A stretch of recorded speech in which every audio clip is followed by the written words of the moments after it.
আজ করব আমি আলুর পরোটা।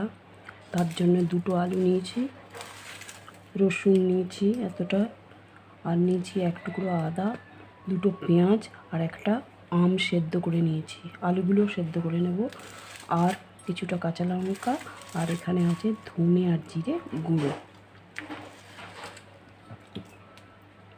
আলুগুলো প্রথমে রসুনগুলো আর পেঁয়াজ ভালো করে ভেজে আদাটাকে ঘষে নিতে হবে, দিয়ে আর কাঁচা লঙ্কা কুচি কুচি করে ভেজে নিতে হবে। তারপর আলু সেদ্ধ করে ওই ভাজা পেঁয়াজ আর রসুনের মধ্যে আলুগুলো ভালো করে মেখে নিতে হবে। এরপর ধনে জিরে গুঁড়ো দিয়ে ভালো করে একটা পুর তৈরি করতে হবে।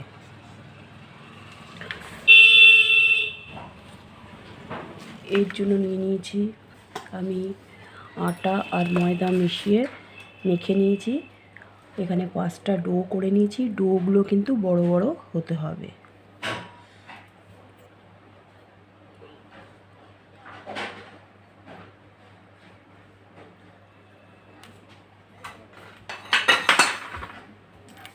আলুর পুর তৈরি হয়ে গেছে, এবার এগুলোর মধ্যে ভরে নেব।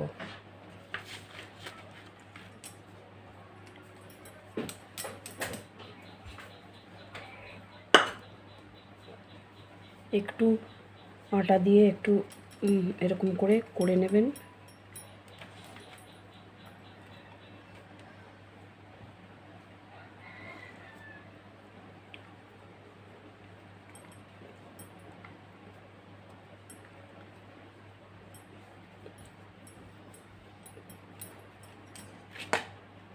রেডি হয়ে গেছে পুর ভরা।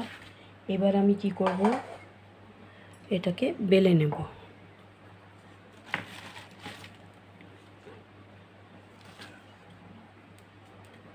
একটু আটা অথবা ময়দা দিয়ে বেলবেন, তাহলে সুবিধা হবে বেলতে। এরপর এটাকে ভেজে নেব। দেখুন, আলুর পুর ভরা রুটি বেলা হয়ে গেছে। এবার এগুলো আমি ভেজে নেব। তাওয়াতে বসিয়ে দিয়েছি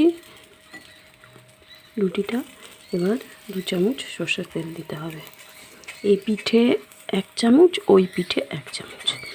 আর আপনারা ইচ্ছে করলে ঘি দিয়েও খেতে পারেন ভেজে, সেটাও টেস্টি হয়। আলুর পরোটা কিন্তু হয়ে এসেছে, এবার নামিয়ে নেব। হয়ে গেছে হেলদি অ্যান্ড টেস্টি আলুর পরোটা। এটা আপনি চিলি সস অথবা পিৎজা সস অথবা টক দই দিয়েও খেতে পারেন। আজকে তবে এইটুকু, বাই বাই।